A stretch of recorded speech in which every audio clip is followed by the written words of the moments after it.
আমরা বলছিলাম প্রিন্স ভাই, আপনি যদি দেখেন 8 আগস্ট এই সরকার যখন দায়িত্ব নিলেন, তারপর থেকে যেটি মূল কাজ 6টা কমিশন তারা করলেন, বা সংস্কার বা রূপরেখা তৈরি করা, তার পাশাপাশি তাদেরকে অন্য কাজ, বিশেষ করে আইন শৃঙ্খলাজনিত কাজ, নানা রকম পরিস্থিতির উদ্ভব হচ্ছে এবং সেটি নিয়ে সরকারকে ব্যস্ত থাকতে হচ্ছে।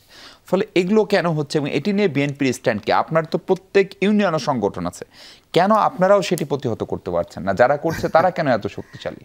দেখুন, আপনি যে কথাটা বললেন এটা কিন্তু মানে আমরা প্রতিনিয়ত এই জিনিসগুলো ফেস করতেছি।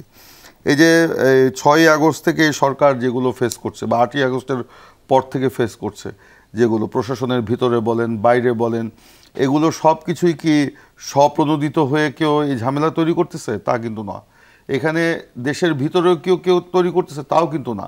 এখানে এইসব অনেক ঝামেলার বীজ কিন্তু দেশের বাইরে থেকেও বপন করা হচ্ছে, এবং এটা একটা ষড়যন্ত্রের অংশ, যেটা অন্তর্বর্তীকালীন সরকারের উপদেষ্টারাও বলছেন, বিভিন্ন মানে প্রশাসনের ব্যক্তিরাও বলছেন, রাজনৈতিক দল হিসাবে বিএনপি কিংবা এবি পার্টিও বলছে, কিংবা বৈষম্য বিরোধী ছাত্র আন্দোলন তারাও বলছে।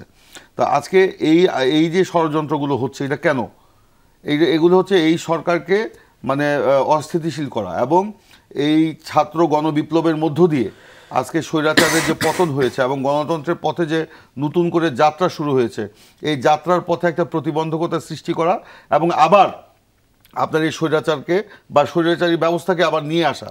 এবং আপনারা দেখেছেন যে এই মিডিয়া কি বলে মানে বিচার বিভাগীয় একটা কু হওয়ার একটা সম্ভাবনা ছিল, সেখানে কিভাবে ছাত্র জনতা সেটাকে ব্যর্থ করে দিয়েছে। আনসারদের যে ব্যাপারটা ছিল, এটা তো সকলেই জানে। এই ধরনের গার্মেন্টসের যে শিল্পের যে আজকে ব্যবস্থা, আপনি বলছেন আমরা কি করছি, আমাদের স্ট্যান্ড কি? আমাদের স্ট্যান্ড হচ্ছে এই সরকারকে সমর্থন করা। এই সরকার জনগণের সরকার। এই সরকার ছাত্র গণবিপ্লবের মধ্য দিয়ে মানে ক্ষমতায় আছে। জনগণের সরকার। এই সরকারকে বিএনপি সমর্থন করে, ওন করে, এবং এই সরকারকে স্মুথলি সরকার যেন কাজ করতে পারে, রান করতে পারে, সেই জন্য বিএনপি সদা সচেষ্ট।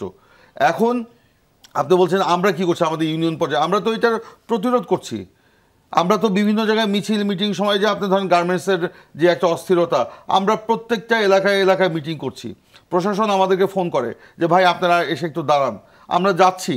এমনকি আমাদের সিনিয়র নেতারা, আমাদের মহাসচিব সহ, এমনকি আমাদের ভারপ্রাপ্ত চেয়ারম্যান নিজেও, তিনি আমাদের ওই এলাকার নেতাদেরকে ডেকে নিয়ে নির্দেশনা দিচ্ছেন যে এগুলিকে হ্যান্ডেল করো, এবং যাতে কোনো রকম ক্যাওয়াস কনফিউশন যেন না হয়। আমরা নিজেরা যাচ্ছি, সমাবেশ করছি, মিছিল করছি, শ্রমিকদেরকে বুঝাচ্ছি। তারা কিন্তু অনেকটা এক জায়গায় করি, আবার আরেক জায়গায় কিন্তু সমস্যা তৈরি হয়। এই সমস্যাগুলি তৈরি করতেছে কি? আপনি যে বলছেন, এরা করছে বর্ণচোরা কিছু লোক। তারা ক্ষমতা বিগত পতিত স্বৈরাচারী সরকারের অংশ, তাদের আশীর্বাদ পুষ্ট। এবং এখানে যেমন রাজনৈতিক ব্যক্তি আছে, আওয়ামী লীগের লোক আছে, আবার প্রশাসনেরও লোক আছে। আপনার এই প্রশাসন, যেটা প্রশাসনে আপনার এই অন্তর্বর্তীকালীন সরকার চালাচ্ছে, এই প্রশাসন কি আওয়ামী মুক্ত হয়েছে?